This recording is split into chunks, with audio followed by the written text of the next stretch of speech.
Hey, what's going on, guys? It's Corey Vanderplu at Corey Photo on Twitter. Today I'm going to answer another question from Elizabeth Strange about sunspots and, again, some issues with blotchiness.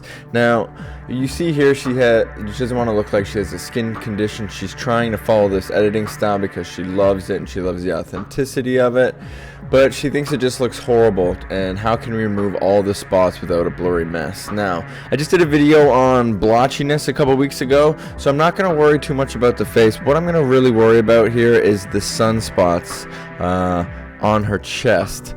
Now, this is a low-res image, but we're still going to be able to show you exactly the steps you need to make this look a lot better. So the first thing I'm going to do, and my favorite thing ever, is dodge and burn. One thing people neglect most of the time is you just have to chip away at the dodge and burn. Dodge and burn is not something that you can do in 5 to 10 minutes. Sometimes it takes hours, sometimes it takes days, sometimes you have to stop and come back to it.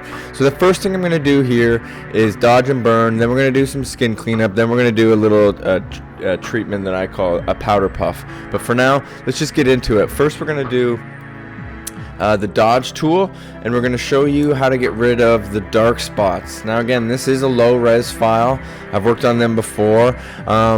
It's just going to make it a lot easier if it is high res and if it's the first thing you do. But let's just get started. I'm going to jump in and catch you after the jump.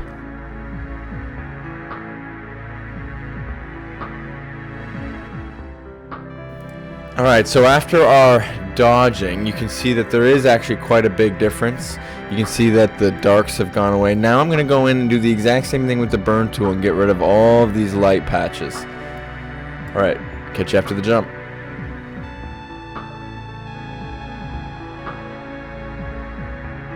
So here we go. You can see that there's a big difference in evening it out, but it still looks a little blotchy. The texture just isn't quite right on the chest. So how do we fix that? Well, here's a cool little trick that I've done.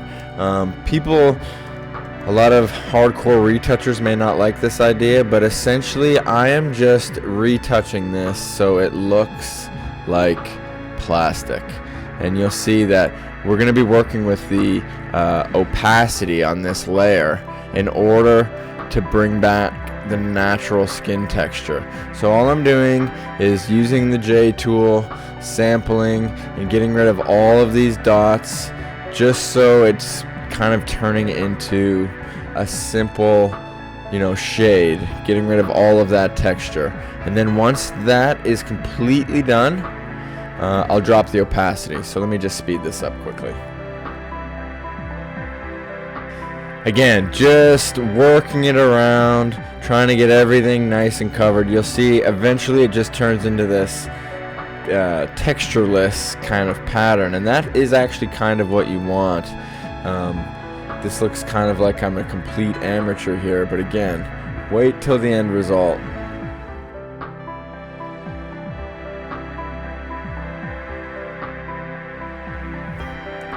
So here we are, finished, looking real plasticky, not looking the best, but now what we're going to do is we're going to take this opacity right here and just drop it right down to something like 30%. And then you can see it just gives us this nice softness to it. And now what we're going to do is, now that the texture looks a lot better, and then we're talking a lot better, it just kind of eases off the harshness. Now we're going to do another dodge and burn layer and really just get right back into it. TB2.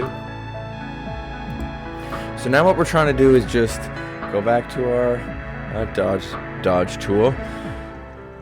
And just wherever it's dark, again, we're going to lighten.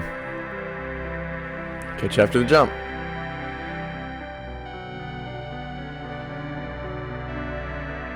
You see another big difference here. Just slowly working it. Again, it's like peeling back layers of an onion. You can't do it fast. You really got to take your time, know what to look for, and now we can go back into dodge and start working away some of these light spots. So again, catch you after that jump.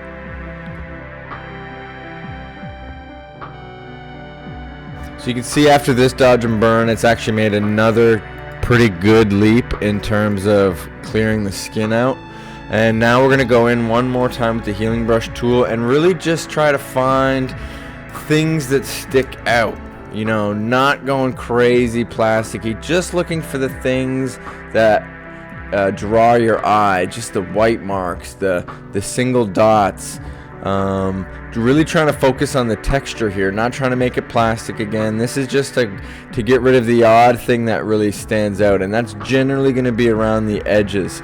So what you want to do is go in tight, small brush, and just work it. You don't want to rush this. You want to be pretty accurate and just take your time. And wherever your eye leads to see a distraction, just go in and get rid of it. Nice and controlled, making sure you're getting all of the things. And this is really all it is. You can see that it's going in between dodge and burn healing, dodge and burn healing, and you can see when I take them all off, it made a humongous difference. The texture there is nice. You can still see it's not plasticky at all.